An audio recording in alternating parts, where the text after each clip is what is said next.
your spine straight. Close your eyes. Take a deep breath in and exhale.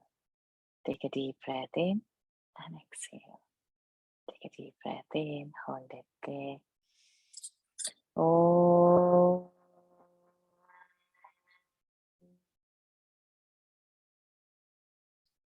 Oh.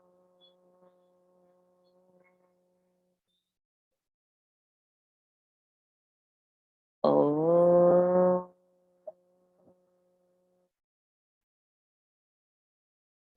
Om Shri Ganeshaya Namaha.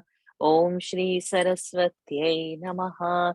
Om Shri Gurubhyo Namaha. Samasta Jana Kalyane Niratam Karunamayam Namami Chinmayam Devam Sadgurum Brahma Vidvaram Sadgurum Brahma Vidvaram योऽन्तः प्रविश्य मम वाचमिमां प्रसुप्तां सञ्जीवयत्यखिलशक्तिधरस्वधाम्ना अन्यांश्च हस्तचरणश्रवणत्वगादीन् प्राणान्नमो भगवते पुरुषाय तुभ्यं प्राणान्नमो भगवते पुरुषाय तुभ्यम् ॐ नमो भगवते वासुदेवाय शुक्लाम्बरधरं विष्णुं शशिवर्णं चतुर्भुजं प्रसन्नवदनं ध्यायेत् सर्वविघ्नोपशान्तये ईश्वरः परमः कृष्ण सच्चिदानन्दविग्रहः अनादिरादिर्गोविन्दः सर्वकारणकारणं कृष्णं नारायणं वन्दे कृष्णं वन्दे व्रजप्रियम् कृष्णं द्वैपायनं वन्दे कृष्णं वन्दे पृथासुतं सच्चिदानन्दरूपाय विश्वोत्पत्त्यादिहेतवे तापत्रयविनाशाय श्रीकृष्णाय वयं नुमः रमापतिपदां भोजपरिस्फुरति मानसं सेनापतिमहं वन्दे विश्वक्सेनं निरन्तरम् प्रह्लादनारदपराशर पुण्डरीक व्यासम्बरीश शुकशौनक भीष्मदाल्भ्यान् रुक्माङ्गदार्जुन वसिष्ठ विभीषणादीन् पुण्यानि मान् परमभागवतान् स्मरामि ॐ नमो भगवते वासुदेवाय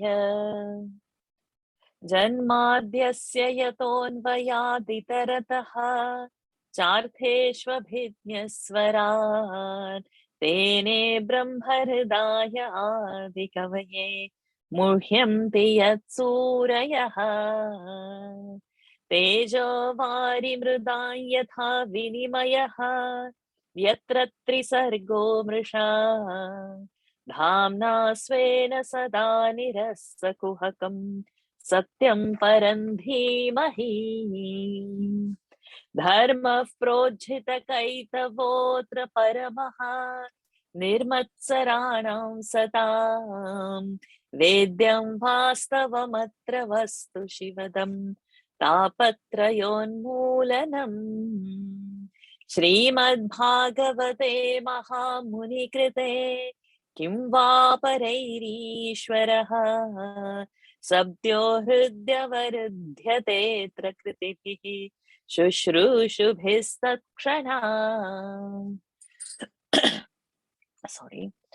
निगमकल्पतरोर्गलितं फलं शुकमुखादमृतद्रवसंयुतं पिबत भागवतं रसमालयं मुहुरहो रसिका भुवि भावुकाः यं प्रव्रजन्तमनुपेतमपेतकृत्यं द्वैपायनो विरह कातर आजुहाव पुत्रेति तन्मयतया तरवोऽभिनेदुः तं सर्वभूतहृदयं मुनिमानतोऽस्मि यस्वानुभावमखिलश्रुतिसारमेकम् अध्यात्मदीपमतितितीर्षतान्तमोऽन्धम् संसारिणां करुणयाः पुराणगुह्यम् तं व्याससूनुमुपयामि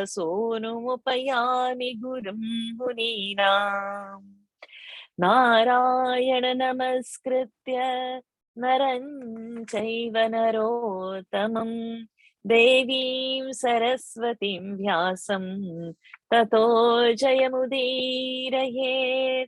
कृष्णाय वासुदेवाय देवकी नन्दनाय च नन्दगोपकुमाराय गोविन्दाय नमो नमः। नमः पङ्कजनाभाय नमः पङ्कजमालिने नमः पङ्कजनेत्राय नमस्ते पङ्कजाङ्घ्रये। यस्य भागवताख्या सर्वेषां भक्तिदानृणां स एव करुणा सिन्धुः बोधितात्मा गुरुर्मम। तस्मै श्री वासुदेवाय धरणी सुररूपिणे गुरुवायुपुरेशाय तुभ्यं श्री गुरवे नमः।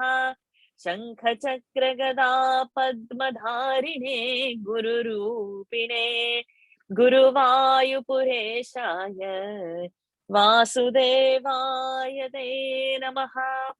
संसारसागरे मग्नं दीनं मां करुणानिधे कर्मग्राहगृहीताङ्गं मामुद्धर भवार्णवात्। श्रीमद्भागवताख्योऽयं प्रत्यक्षः कृष्ण एव हि स्वीकृतोऽसि मया नाथ मुक्त्यर्थं भवसागरे मनोरथो मदीयोऽयं सफलः सर्वथा त्वया निर्विघ्नेनैव कर्तव्यः दासोऽहं तव केशव। शुकरूप प्रबोधज्ञ सर्वशास्त्रविशारद एतत् कथा प्राकाशेन मदज्ञानं विनाशय। पीताम्बरं करविराजितचक्रशङ्खं कौमोदकी सरसिजं करुणासमुद्रं राधासहायमतिसुन्दरमन्दहासं वातालयेशमनिशं हृदि भावयामि। वातालयेशमनिशं हृदि भावयामि। ॐ नमो भगवते वासुदेवाय। श्रीमद्भागवत माहात्म्यम् अथ प्रथमोऽध्यायः। सच्चिदानन्दरूपाय विश्वोत्पत्त्यादिहेतवे तापत्रय विनाशाय श्रीकृष्णाय वयं नुमः। बालोवाच अधशोचामि चात्मानं विस्मयाविष्टमानसा वद योगनिधे धीमन् कारणं चात्र किं भवेत्. Pranams to the Lord. Pranams to all the Mahatmas in tonight's session. So we are at this point where Bhakti is in distress. Narad Muni has approached her. He has asked her, what is the reason for your distress? She says, the two sons, these two you are seeing lying down are my sons, Jnana and Vairagya. And these so many are consoling me, are the waters from various sources like Ganga and other holy rivers, all these devis. But in spite of all that, and I'm not at ease because my body is young and my kids are old, lying like that, listless. How can this be explained that the mother is young and the sons are old? So this is her cause of distress. So till there we have seen, and now we have to go ahead. So we have Sahana and Umaji to start. Narada Narada Uvacha ज्ञानेनात्मनि पश्यामि ज्ञानेनात्मनि पश्यामि ज्ञानेनात्मनि पश्यामि सर्वमेतत्तवानघे सर्वमेतत्तवानघे सर्वमेतत्तवानघे वानघे Say again.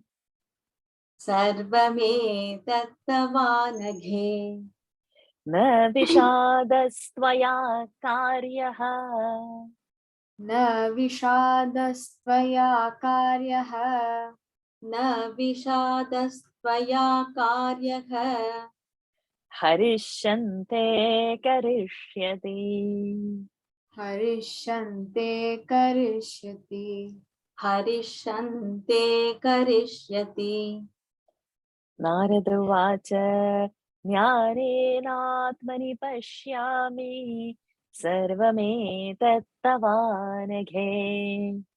Narada उवाच ज्ञानेनात्मनि पश्यामि सर्वमेतत्तवानघे नारद उवाच ज्ञानेनात्मनि पश्यामि सर्वमेतत्तवानघे न विषादस्त्वया कार्यः हरिष्यन्ते करिष्यति न विषादस्त्वया कार्यः हरिष्यन्ते करिष्यति न विषादस्त्वया कार्यः हरिष्यन्ते करिष्यति नारद उवाच ज्ञानेनात्मनि पश्यामि सर्वमेतत्तवानघे न विषादस्त्वया कार्यः हरिष्यन्ते करिष्यति नारद उवाच ज्ञानेनात्मनि पश्यामि सर्वमेतत्तवानघे न विषादस्त्वया कार्यः हरिष्यन्ते करिष्यति. Very good. So now Narad says, what does he say? Shri Narad Muni says, Jnanenatmani pashyami. Jnanenatmani pashyami. I am saying pashyami. So Uttama Purush, Ekvachana. So Pashya Dhatu. So those who are learning Sanskrit, just observe that it is first person. I am seeing. If it was somebody else, pashyati. It was you, pashyasi. So pashyami. I am seeing. Narad is saying, with my divine eyes, jnanena, with that knowledge of that Atmani in me, I am seeing what? Sarvametat. What all you have, your distress you are telling. Now I'm visualizing this. Tava, yours. Tava is asmat, no, Yushma Shabdas, Shashti Ekvacham, yours. Anaghe. So we saw that word, Anagha, girl's name, or Arjun calling, or Krishna calling Arjuna Anagha. So Anagha is sinless. So O Anaghe. So like we have Mala Shabda Akaranta, like that Anagha, Male, O Mala, Male. So it is a Sambodhan. So Sarvametat, O sinless one, I am seeing with my divine eyes, with my Jnana Chakshu, I am seeing what your distress is about. Na vishadastvaya. By you, you should not get worried. Let there be no worrying factor by you. So it is tvaya, like how tava is a shashti relationship, tvaya is a tritiya, by you, which shows instrumental case, tritiya vibhakti. Na vishadaha, you should not feel sad. And there is no reason. Vishadastvaya karya, there is no reason for you to feel sad. Harihi, Hari, Lord, Sham. Sham means auspiciousness. Sham means goodness. Sham means something which will be very good for you. Te karishyati. Lord will do good only for you. You don't have to worry. Let there be no worry for you. We have those Vedic chants like Om Tat Chainyoravrinimhe. So the Chainyoravrini, Sham. So if you have heard those, so Sham. So Shankarotiti Shankara. Shankara's name is coming from that, who is doing auspicious only. Shankaroti. So because we are doing the Anuswara rule, Shankaroti. So Shankaraha is happening over there. So this Sham over there, Harihi, Sham te karoti, Shan te karoti with Anuswara rule, that Hari will do good only for you. You don't have to be worried. So he will give you all the auspiciousness, he will give you all the happiness. Naraduvacha Jnanenatmani pashyami sarvametattavanaghe na vishadastvaya karyaha harishante karishyati. Okay, Shreyas and family, Shrivas.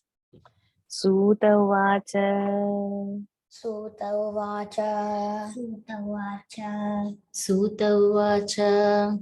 Kshanamatrena tadnyatva. Kshanamatrena tadnyatva.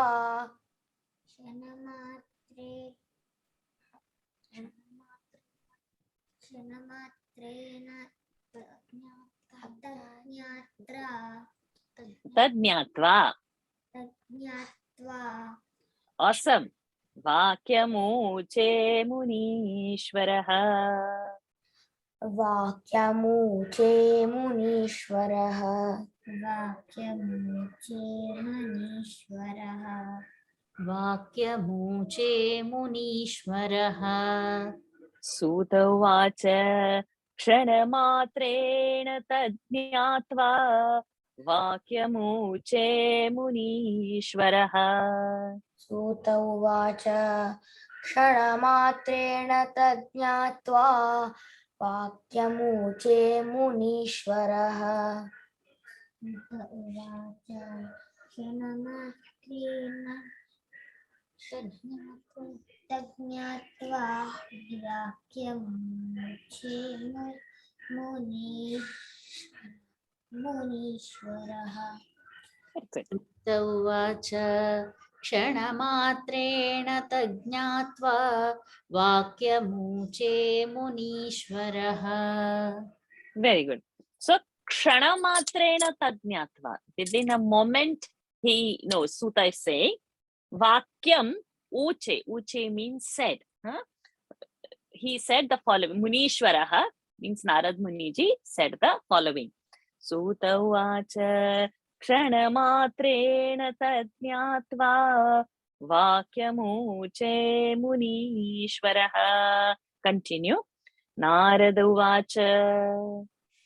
Narada Uvacha. Narada Uvacha. Narada Uvacha. Shrunushva vahita bale. Shrunushva vahita bale. Shrunushva vahita bale. Shrunushva vahita bale. Yugo yandarunah kalihi. Yandarunah kalihi. Yugo.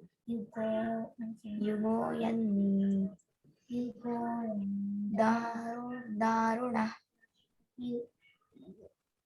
Yugo. Teacher, can you repeat again? Yes, I will. Yugo yandarunah kalihi. Darunah kalihi. Very good. Yugo yandarunah kalihi. Tena lupta sadacharaha. Tena lupta sadacharaha.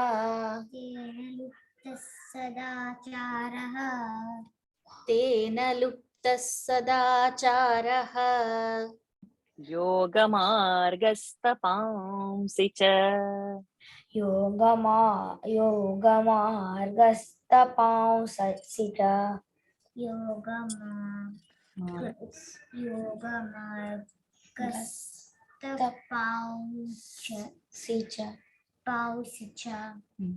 Yoga margastapamsi cha. Narada uvacha shrunushva vahita bale yugo yandarunah kalihi. Narada उवाच शृणुष्वावहिता बाले युगोऽयं दारुणः कलिः नारद उवाच शृणुष्वावहिता बाले युगोऽयं युगोऽयं दारुणः दारुणः कलिः नारद उवाच शृणुष्वावहिता बाले युगोऽयं दारुणः कलिः तेन लुप्तः सदाचारः योगमार्गस्तपांसि च तेन लुप्तः सदाचारः योगमार्गस्तपांसि च तेन लुप्तः सदाचारो चारः योगमार्गस्तपांसि च तेन लुप्तः सदाचारः योगमार्गस्तपांसि च नारद उवाच शृणुष्वावहिता बाले युगोऽयं दारुणः कलिः तेन लुप्तः सदाचारः योगमार्गस्तपांसि च Excellent. नारद उवाच शृणुष्वावहिता बाले युगोऽयं युगोऽयं दारुणः कलिः तेन लुप्तः सदाचारः योगमार्गस्तपांसि च Awesome. Are you reading from Devanagari? Very good. I'm so proud of you. Narada उवाच शृणुष्वावहिता बाले युगोऽयं दारुणः कलिः तेन लुप्तः सदाचारः योगमार्गस्तपांसि च So now Narada is saying, Shrunushu avahita. That is the sandhi over there. Shrunushu. So you listen. Shrunushu. It is order. You listen. Avahita. Without any distraction. With mindful awareness. Attentively listen. Bale. Oh little girl. Yugoyam. Ayam yugaha. So that S sign you see, that is called as avagraha. So it is a sandhi. Yugaha ayam. Ayam yugaha. This yuga. Darunaha kalihi. Dreadful. Very frightful. Very harsh yuga of Kali. This is this yuga, this period. Tena, by that, luptaha, disappeared. What has disappeared? Sadacharaha. Good conduct. Yoga margaha. The rightful living of living in or doing all actions of yoga. Tapam sicha and all kinds of austerities. Tapa has been disappeared. Narada vacha shrunushvavahita bale yugo yandarunah kalihi tena luptas sadacharaha yogamargastapamsi cha. Any kids? All kids done? Okay, adults please raise your hands. Dharini and so much late. Okay, Lataji. Jana aghasurayante. Jana aghasurayante. Lataji. Jana aghasurayante. Shatya dushkarma karinaha. Shatya dushkarma karinaha. Shatya शाठ्य दुष्कर्मकारिणः इह सन्तो विषीदन्ति इह सन्तो इह सन्तो विषीदन्ति इह सन्तो विषीदन्ति प्रहृष्यन्ति ह्य साधवः प्रहृष्यन्ति.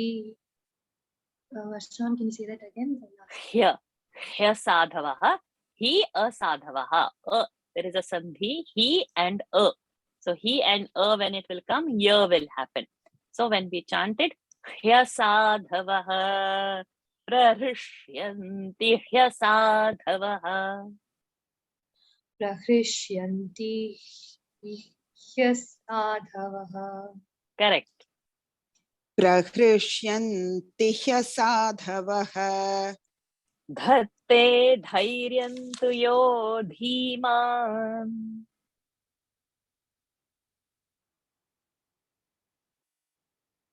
धारिणी जी धत्ते धैर्यं Yuto धीमान् धत्ते धैर्यं तु यो धीमान् धत्ते धैर्यं तु यो धीमान् धत्ते धैर्यं तु यो धीमान् स धीरः पण्डितोऽथवा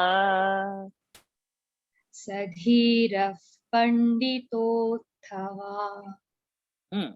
स धीरः पण्डितोऽथवा जना अघासुरायन्ते शाठ्य दुष्कर्मकारिणः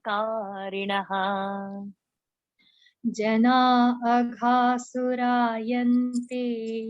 शाठ्य दुष्कर्मकारिणः जना अघासुरायन्ते शाठ्य दुष्कर्मकारिणः इह सन्तो विषीदन्ति प्रहृष्यन्ति ह्यसाधवः इह सन्तो विषीदन्ति प्रहृष्यन्ति ह्यसाधवः इह सन्तो विषीदन्ति प्रहृष्यन्ति ह्यसाधवः धत्ते धैर्यं तु यो धीमान् स धीरः पण्डितोऽथवा धत्ते धैर्यं तु यो धीमान् स धीरः पण्डितोऽथवा धत्ते धैर्यं तु यो धीमान् स धीरः पण्डितोऽथवा जना अघासुरायन्ते शाठ्य दुष्कर्मकारिणः इह सन्तो विषीदन्ति प्रहृष्यन्ति ह्यसाधवः धत्ते धैर्यं तु यो धीमान् स धीरः पण्डितोऽथवा जना अघासुरायन्ते शाठ्य दुष्कर्मकारिणः इह सन्तो विषीदन्ति प्रहृष्यन्ति ह्यसाधवः धत्ते धैर्यं तु यो धीमान् स धीरः पण्डितोऽथवा jana aghasurayante. So when somebody is behaving very cruelly, we say, no, don't be like a Hitler, or we give the worst name of that particular character which that person is like holding. So over here, aghasurayante means how Aghasura was very bad. Like that, aghasurayante means people are behaving like Aghasura. People are becoming a demonic behavior. This is how we should say it over here. So they are not becoming Aghasura, but it is the character of the demon that is shown. So very beautiful usage that is. Ghasurayante. Janaha behaving like asuras. Shathya dushkarma karinaha. Shathya, cheating. Dushkarma karina means they are very cunning and they are into bad acts. Okay. Iha, over here, santaha vishidanti. The good people, the santa people, they are sad. Vishidanti. We see this in Gita, na Vishida Vakyam Vachamatusa. Vishida. So they are feeling sad. Prarushyanti, he asadhavaha. Those who are asadhu, those who are bad people, those who are not sadhu, they are happy. And those who are sadhus, they are vishidanti. They are sad. Then dhatte dhairyan tuyo dhiman. That person who has holding to the dhairya, dhatte dhairyam, who is holding on to the dhairya, such a, what you say, a forbearance, who's having that kind of a person, sa dhiraha panditaha athava. So he is the wise, or he is the most courageous person who is not faltering. You know, we see this, right? If we are continuously in satsang, we also tend to be in satsang. But if we have one friend who likes to party, or who likes to keep on inviting for simply lunch and dinner, and then we have to oblige, because what she will think if I don't attend her lunch or dinner, finish. Then because she has attended, I have to invite, because I invited, then somebody else. Then we drift very easily from satsang. So who holds on that not to drift here and there, because the world is so attractive and you tend to go into that and you don't know when your nature changes. We see that in office, too much of competition, then we also become so competitive. If something is there, we have to high achiever, we also have to put somebody down and then go high. We steal people's documents, we steal people's credit, we do what all things. We have to just observe it in our family or in our office. We see all this happening, that we know what is good, but we don't follow. We follow something because it's easy to become Aghasura. It's only the one who is holding on to that dhairya, that only person can survive. If you give, it's gone. So if you don't have that dhamma, if you don't have that indriya nigraha, it's finished, because the world is very attractive to all our indriyas. We can't have always a sattvic diet, right? We always want something yummy, because the sense is very attracted into the world. It's easy. So over here, he is clearly saying, Dhatte dhairyam tu yo dhiman, that dhiman who is holding on to that dhairya, he is panditaha, he is dhiraha. Janaghāsurāyante Shāthya dushkarma karinaha iha santo vishidanti praharishyamti sadhavaha dhatte dhairyantu yo dhiman sadhirah panditothava. Nikhilaji, Srihariji. Asprishyanavalokyeyam. Asprishyavanalokyeyam. Asprishyavano. Asprishyanava. Asprishyan anavaloka. Asprishyanavalokyeyam. Asprishyanavalokyeyam. Sheshabharakaridhara. Sheshabharakaridhara. Sheshabharakaridhara. Varshe varshe kramajjata. Varshe varshe kramanjata. Not kraman, it is double ja. Kramajjata, double ja. Varshe varshe kramajjata. Varshe varshe kramajjata. Mangalannapi drishyate.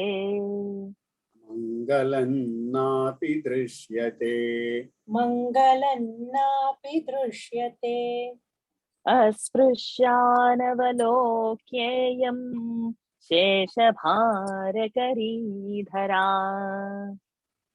अस्पृश्यानवलोक्येयं शेषभारकरीधरा अस्पृश्यानवलोक्येयं शेषभारकरीधरा वर्षे वर्षे क्रमाज्जाता मङ्गलन्नापि दृश्यते वर्षे वर्षे क्रमाज्जाता मङ्गलन्नापि दृश्यते वर्षे वर्षे क्रमाज्जाता मङ्गलन्नापि दृश्यते अस्पृश्यानवलोक्येयं शेषभारकरीधरा वर्षे वर्षे क्रमाज्जाता मङ्गलन्नापि दृश्यते अस्पृश्यानवलोकेयं शेषभारकरीधरा वर्षे वर्षे क्रमाज्जाता मङ्गलन्नापि दृश्यते Dhara, this bhumi. Shesha Bharakari, this Dhara, this bhumi is a burden, Bharakari, for whom Shesha. So we know that Shesha is holding this bhumi. So it is becoming so much burden that Asprushya and Anavalokya, Iyam Dhara, this Dhara is not worth even seeing or not even touching by one's feet.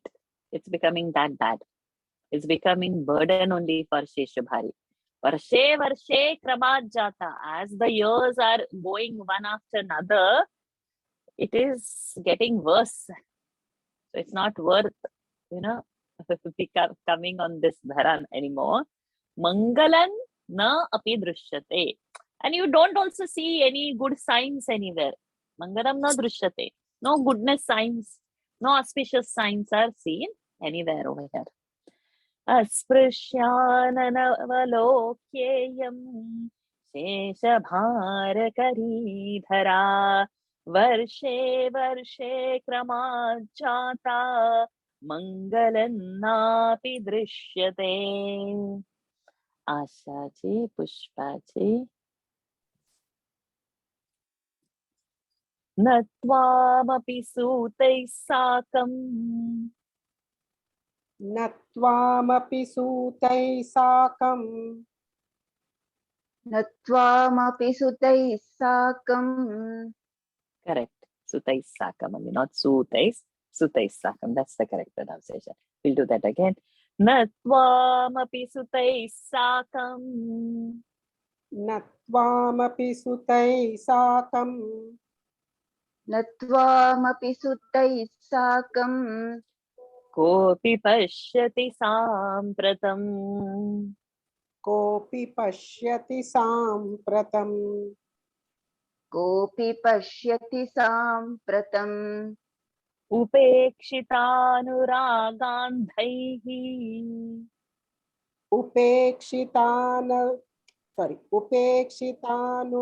उपेक्षितानुरागान्दैः उपेक्षितानुरागान्धैः Jarjarattvena samsthita. जर्जरत्वेन संस्थिता जर्जरत्वेन संस्थिता Natvamapi sutay sakam. Kopi pashyati sampratam. नत्वामपि सुतैः साकं कोऽपि पश्यति साम्प्रतम् नत्वामपि सुतैः साकं कोऽपि पश्यति साम्प्रतम् Upekshitaanuragandhaihi. Jarjaratvena samsthita. उपेक्षितानुरागान्धै जर्जरत्वेन Ragandhaihi. Sandhi vigraha. Pada ends. उपेक्षितानुरागान्धैः Mahaprana. जर्जरत्वेन उपेक्षितानुरागान्धैः जर्जरत्वेन संस्थिता उपेक्षितानुरागान्धैः जर्जरत्वेन संस्थिता न त्वामपि सुतैः साकं कोऽपि पश्यति साम्प्रतम् उपेक्षितानुरागान्धैः Daihi is जर्जर happening, no? What you're saying is Ragandhaihi, you're saying. It's not Dai. Dhai.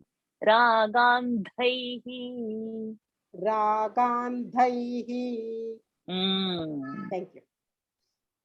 उपेक्षितानुरागान्धैः जर्जरत्वेन संस्थिता तत्त्वामपि सुतैः साकं कोऽपि पश्यति साम्प्रतम् उपेक्षितानुरागान्धैः जर्जरत्वेन संस्थिता. So that word sakam which we see, sakam means with, together.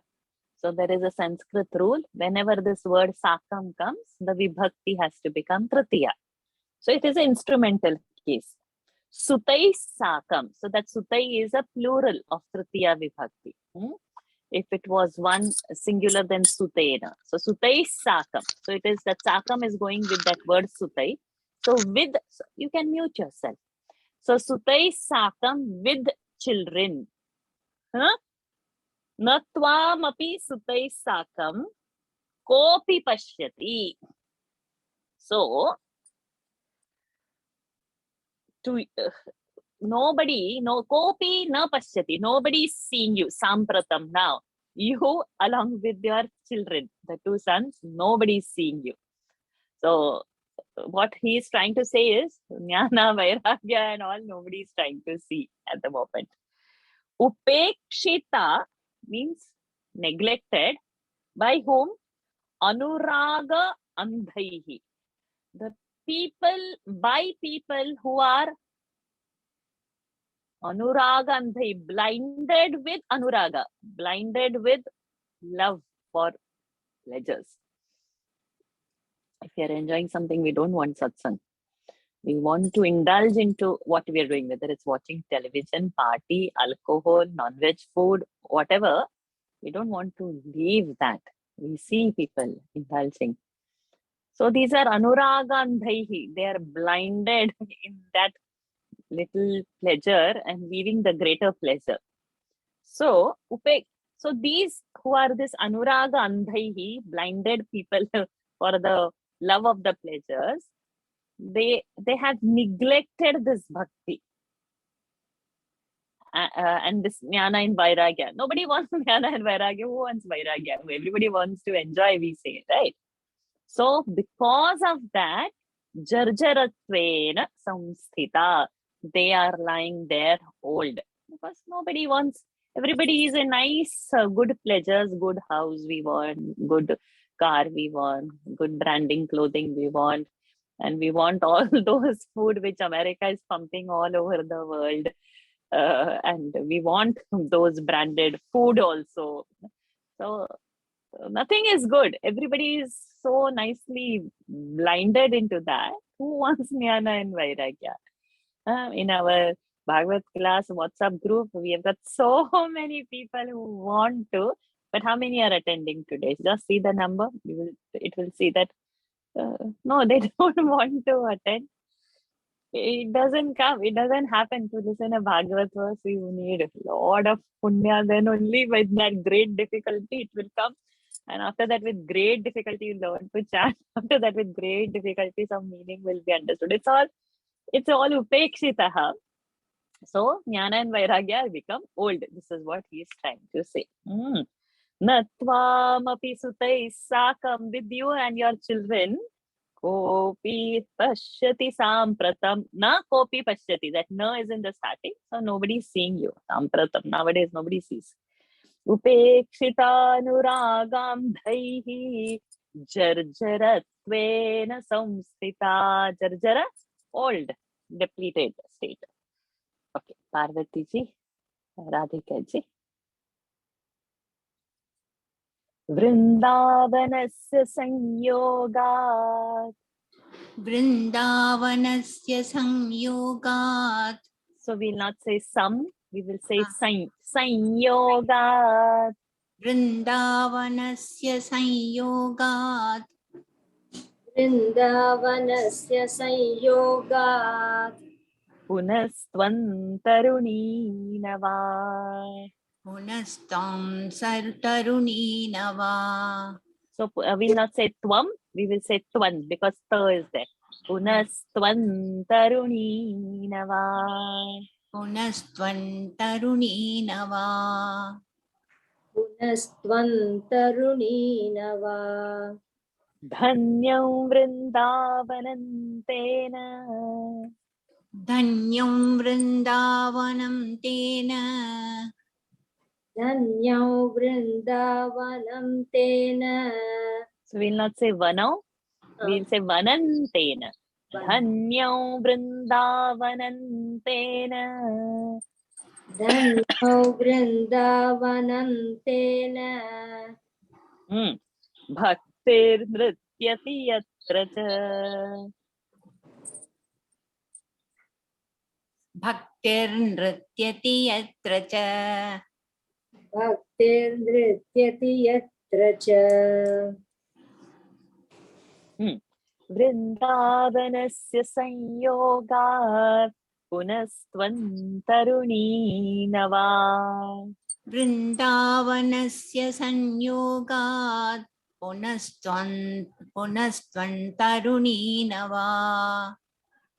वृन्दावनस्य संयोगात् पुनस्त्वं तरुणीनवा Dhanyam vrindavanantena. Bhaktir nrityati yatra cha. Dhanyam vrindavanam tena. Bhaktir nrityati yatra cha. धन्यं वृन्दावनं तेन भक्तिर्नृत्यति यत्र च Vrindavanasya sanyogat punastam taruni nava. Dhanyam vrindavanam tena.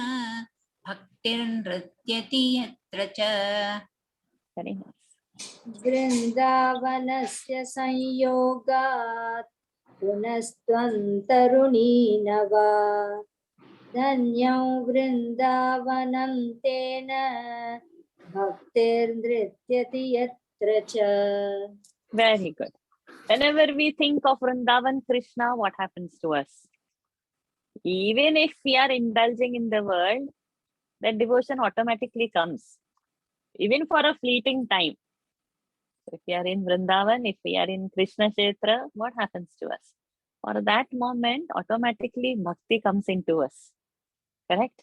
We all have this experience. Whatever is our sorrow, whatever is our liking to the world, that moment in the contact with Hari, even however it is, some small bhakti comes into us. We have that experience. Even if we are not so devotional, there are moments where we get that devotion. So over here it is saying Vrindavanasya sanyogat. By joining in Vrindavan, by coming in contact with Vrindavan, Punaha Tvam Taruni Nava. You became new and young again by coming in contact in.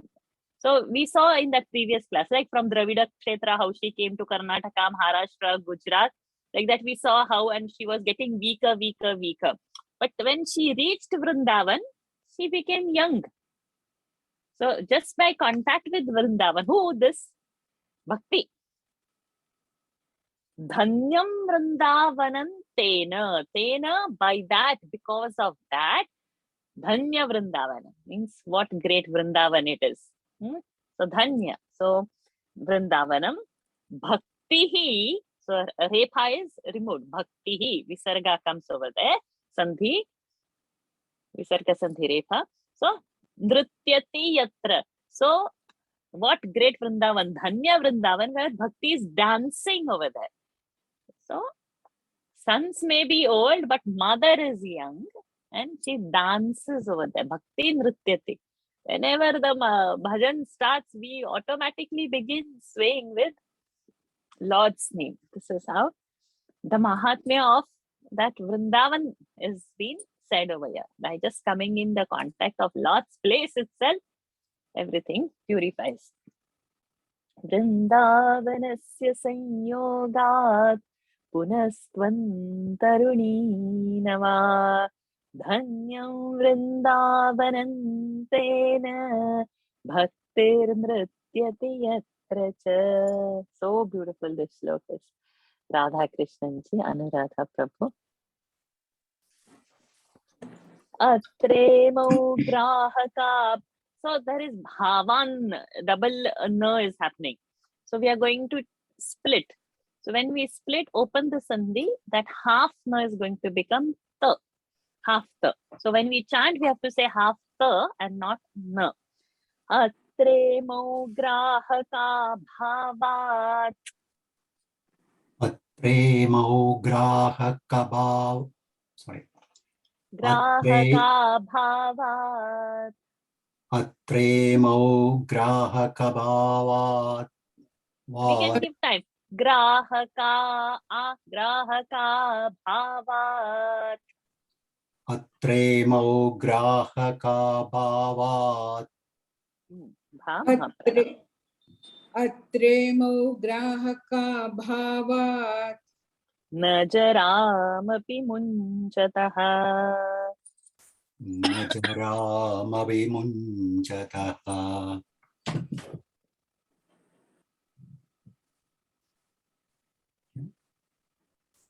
Please say. Did I say?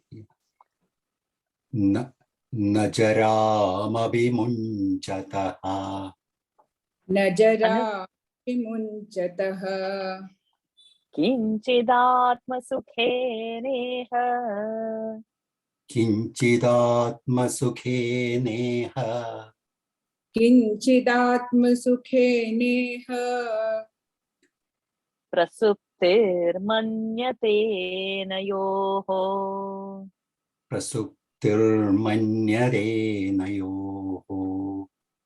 Prasuptirmanyate nayoho. Atremo grahaka bhavat. Najaramapi munchataha. Atremo grahaka bhavat. Grahaka bhavat. Atremo grahaka bhavat. Najaramapi munchataha. Atremo grahaka bhavat. Najaramapi munchataha.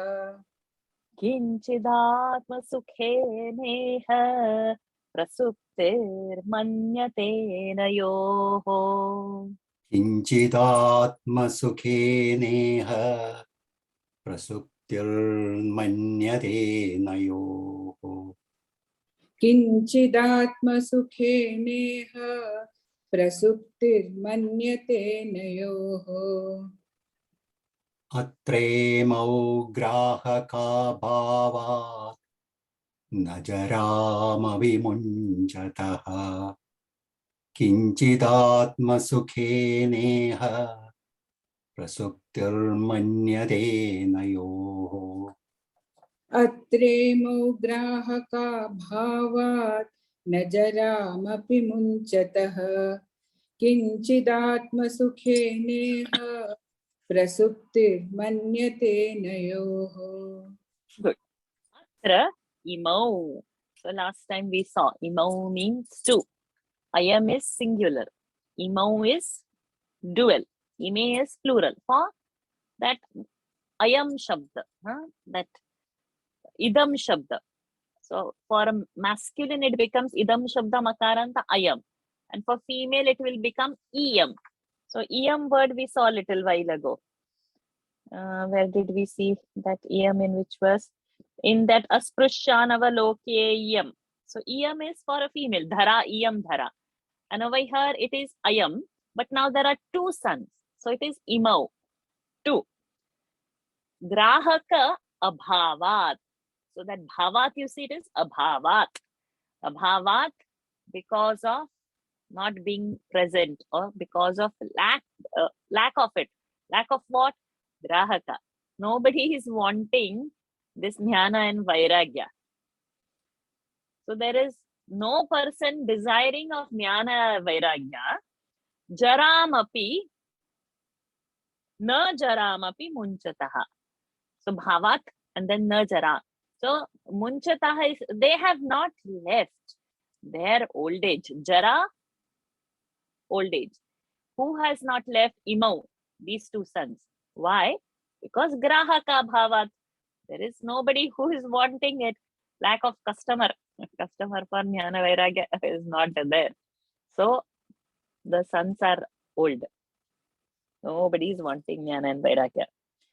Kinchit atmasukhena iha, but with their own some small little bit of atmasukha, some self-happiness. Prasuptihi means two lords, they are attached little bit to the Lord. So prasuptihi, they are in their deep slumber. Who? Anayoho, these two. Manyate, it has been thought like that. So what is the point saying? That nobody is wanting jnana vairagya. So grahaka bhavat, because of lack of people wanting that, they are old. But because the jnana vairagya is having liking to the Lord, they are lying down like this. That means they are not dead and gone. They're just lying down there in a deep slumber. Okay, they're in a deep sleep. Atremau grahaka bhavat najaramapi munchataha kinchidatma sukheneha prasukter manyate nayoho. Manjulaji, Beenaji. Bhaktiruvacha. Bhaktiruvacha. Bhaktiruvacha. Katham parikshita rajnya. Katham parikshita rajnya. Katham parikshita rajnya. Sthapito hyashuchih kalihi. Sthapito hyashuchih kalihi. Sthapito hyashuchih kalihi. Pravritte tu kalau. We should do it together. Pravritte tu kalau sarva sarah kutra gato mahan. Pravritte tu kalau sarvasarah putragato mahan. Pravritte tu kalau sarvasarah kutragato mahan. We'll do the next one together because it is one set of questions the Bhakti is asking to Narad. So we'll do it together. Karuna parene harina. Harinapi. We should do it Harinapi. 1, 2, 3, 4, 5, 6, 7. 1, 2, 3, 4, 5, 6, 7, 8, 9, 10 we will do. Then 1, 2, 3, 4, 5, 6, 7, 8. 1, 2, 3, 4, 5, 6, 7, 8, 9. The meter will not match because either we are doing 9 or we are doing 11. The alphabets. Karuna parena harina apya dharma katham. We should keep it together because harina api, if we will do, see there are more than 8 syllables into that pada then. Ka, ru, na, pa, re, Na hari. Over here we should stop. But it is not, hari is not the word. So hari, na pi. If we add to complete it, if we add harina, it becomes 9. Harina pi, if we want to keep, then it becomes 10. But then a, dhar, ma, ta, ha, ni, sha, te. That pada becomes correct. So if we keep harinapya dharmaha kathamikshate, then only our meter will match. So we will not break this line. So the meaning wise, if we break, it is going to be correct. But meter wise, it is not going to be correct. So we don't break over here. Karuna parena harinapya dharmah kathamikshate. करुणापरेण हरिणाप्यधर्मः कथमीक्ष्यते करुणापरेण हरिणाप्यधर्मः कथमीक्ष्यते इमं मे संशयं छिन्धि इमं मे संशयं छिन्धि इमं मे संशयं छिन्धि त्वद्वाचा सुखितास्म्यहम् तद्वाचा सुखितास्म्यहम् त्वद्वाचा सुखितास्म्यहम् भक्तिरुवाच कथं परीक्षिता राज्ञा स्थापितो ह्यशुचिः कलिः भक्तिरुवाच कथं परीक्षिता राज्ञा स्थापितो यः शुचिः कलिः भक्तिरुवाच कथं परीक्षिता राज्ञा स्थापितो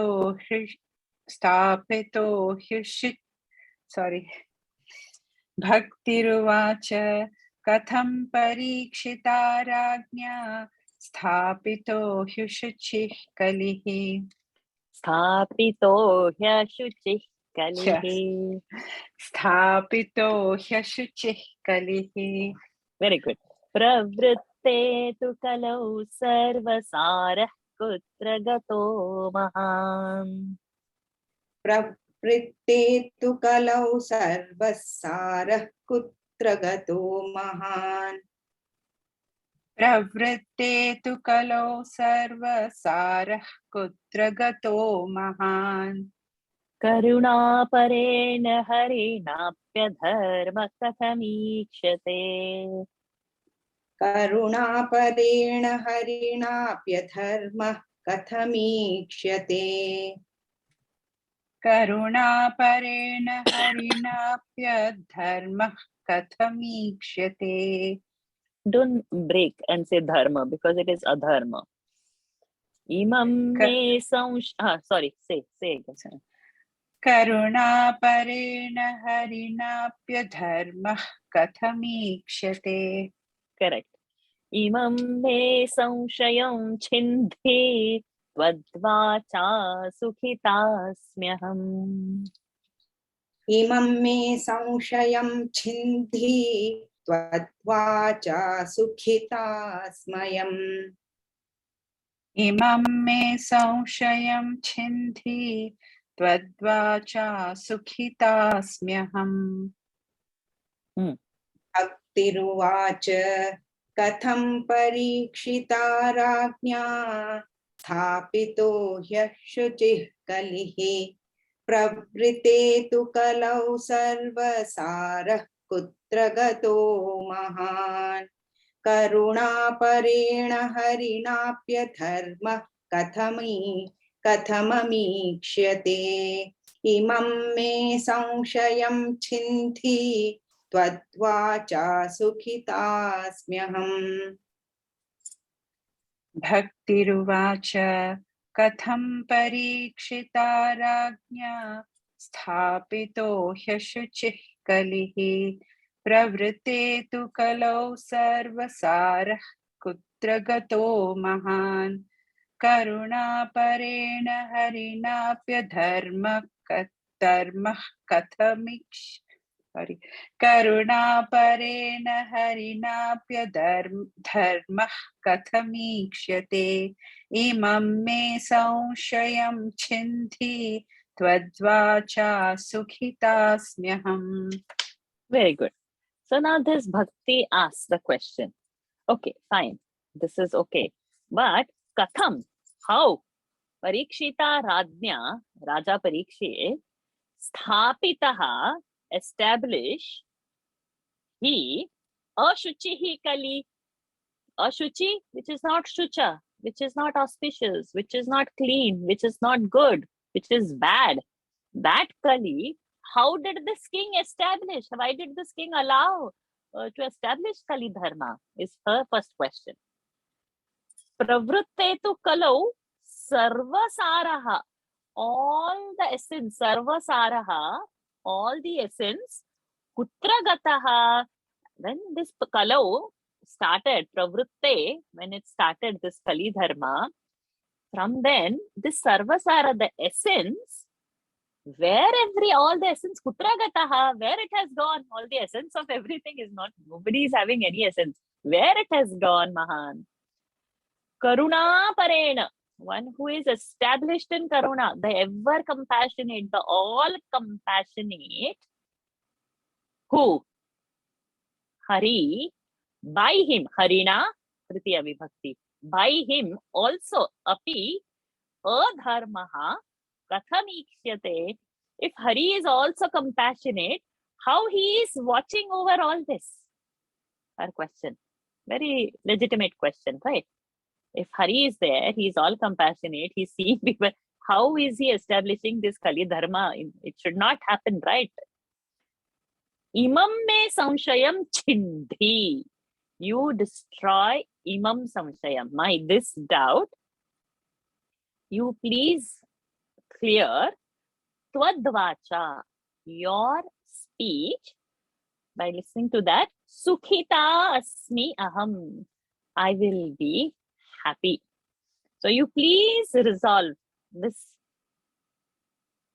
doubt, this samshaya, and I will be very grateful to you. So she is asking how this Kali Dharma has been established by this king, how every Sara in this Kali is disappearing. Lord being compassionate, why is he tolerating Kali? You clear this doubt for me. Bhakti is telling to Narada. Bhakti ruvacha katham parikshita rajnya sthapito hyashuchih kalihi pravritte tu kalau sarvasarah putra gato mahan karuna parena harinapya dharmah kathanikshate imam me samshayam chindhi tvadvacha sukhitasmyaham. I was going to stop, but I see two hands. We will do one more. We'll take Sajeev ji and Lakshmi ji, and then we stop so that everybody's wish is fulfilled to chant. Naraduvacha. Narada-uvacha. Narada-uvacha. Oh, I see you too. Please chant. Naraduvacha. Sir. Yadi prishtastvaya bale. Yadi prishtastvaya bale. Yadi prishtastvaya bale. Okay, Anish, go ahead. Yadi prishtastvaya bale. Anika. Yadi prishtastvaya bale. So Prushtasa we have gone over there. So you should not say Svaya. Tvaya bale. Premata shravanam kuru. Sorry.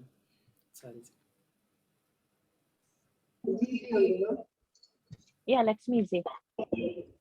No. Oh, no, Sajeev ji is also there. No, yeah. Yes, go ahead. Go ahead, Sajeev ji. Yes. Premata shravanam kuru. Premata shravanam kuru. प्रेमतः श्रवणं कुरु प्रेमतः श्रवणं कुरु Aha, awesome. Sarvam vakshyami te. Sorry. Sarvam vakshyami te bhadre. सर्वं वक्ष्यामि ते भद्रे सर्वं वक्ष्यामि ते भद्रे सर्वं वक्ष्यामि ते भद्रे Bha Mahaprana. सर्वं वक्ष्यामि ते भद्रे Okay. Anika. Sarvam vakshyami सर्वं वक्ष्यामि te bhadre. ते भद्रे Kashmalante gamishyati. कश्मलन्ते गमिष्यति कस्मलन्ते गमिष्यति कस्मलन्ते गमिष्यति कस्मलन्ते गमिष्यति Awesome. Naraduvacha yadi prishtastvaya bale premata shravanam kuru. Narada उवाच यदि पृष्टस्त्वया बाले प्रेमतः श्रवणं कुरु नारद उवाच यदि पृष्टस् नारद Yati उवाच prishtastvaya bale यदि पृष्टस्त्वया बाले प्रेमतः श्रवणं कुरु aha premata sh should come premata shrava. Okay यदि पृष्टस्त्वया बाले प्रेमतः श्रवणं कुरु नारद उवाच यदि पृष्टस्त्वया बाले प्रेमतः श्रवणं कुरु नारद उवाच Yadi यदि पृष्टस्त्वया prishtastvaya bale बाले premata प्रेमतः shravanam kuru. श्रवणं कुरु Very good. Sarvam vakshyami te bhadre kashmalante gamishyati. सर्वं वक्ष्यामि ते भद्रे कश्मलन्ते गमिष्यति सर्वं वक्ष्यामि ते भद्रे कस्मलन्ते गमिष्यति सर्वं वक्ष्यामि ते भद्रे कश्मलन्ते गमिष्यति Sarvam vakshyami सर्वं वक्ष्यामि te bhadre ते भद्रे kashmalante gamishyati. कश्मलन्ते गमिष्यति नारद उवाच यदि पृष्टस्त्वया बाले प्रेमतः श्रवणं कुरु सर्वं वक्ष्यामि ते भद्रे कश्मलन्ते गमिष्यति नारद उवाच यदि पृष्टस्त्वया बाले प्रेमतः श्रवणं कुरु सर्वं वक्ष्यामि ते भद्रे कश्मलन्ते गमिष्यति यदि पृष्टस्त्वया बाले प्रेमतः श्रवणं कुरु सर्वं वक्ष्यामि ते भद्रे कश्मलन्ते गमिष्यति Very good. Narada Vacha Narada उवाच Yadi prishtastvaya bale यदि पृष्टस्त्वया ba. Very good. Premata shravanam kuru. प्रेमतः श्रवणं कुरु Very good. Sarvam vakshyami सर्वं वक्ष्यामि te bhadre ते भद्रे kashmalante gamishyati. कश्मलन्ते गमिष्यसि Very good.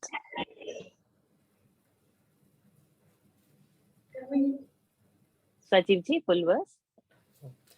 नारद उवाच यदि पृष्टस्त्वया बाले प्रेमतः श्रवणं कुरु सर्वं वक्ष्यामि ते भद्रे कश्मलन्ते गमिष्यति नारद उवाच यदि पृष्टस्त्वया बाले प्रेमतः श्रवणं कुरु सर्वं वक्ष्यामि ते भद्रे कश्मलन्ते गमिष्यति नारदोवाच यदि पृष्टस्त्वया बाले प्रेमतः श्रवणं कुरु सर्वं वक्ष्यामि ते भद्रे कश्मलन्ते गमिष्यति. We chanted it full, no? I missed it. Anyway, yeah, sorry. Anyway, it's also good to chant. Fine. Anika, you will do? Naraduvacha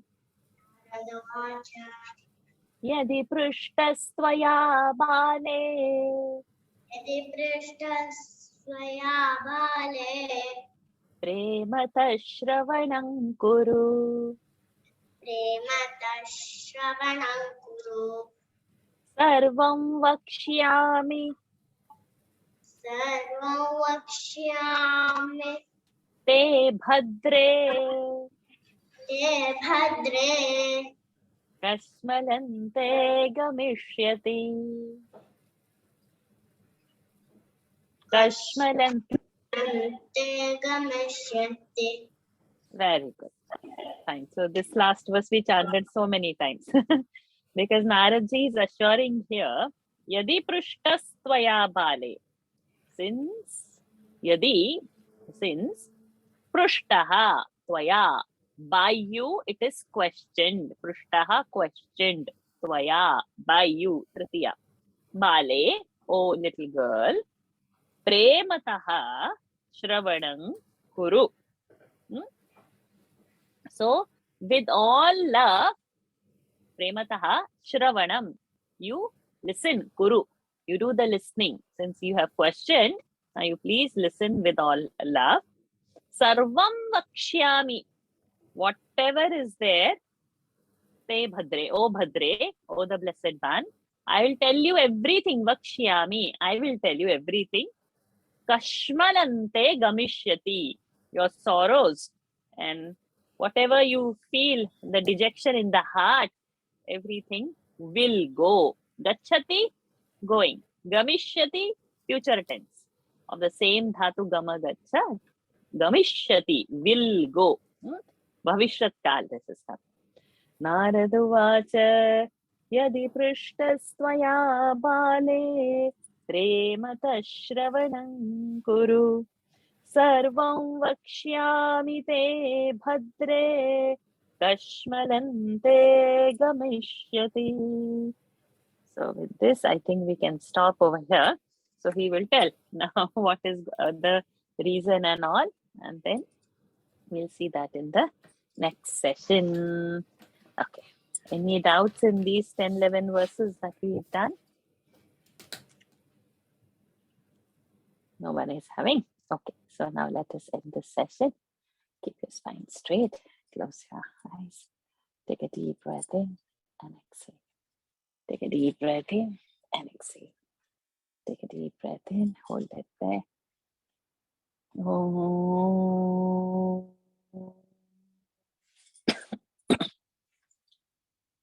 Oh.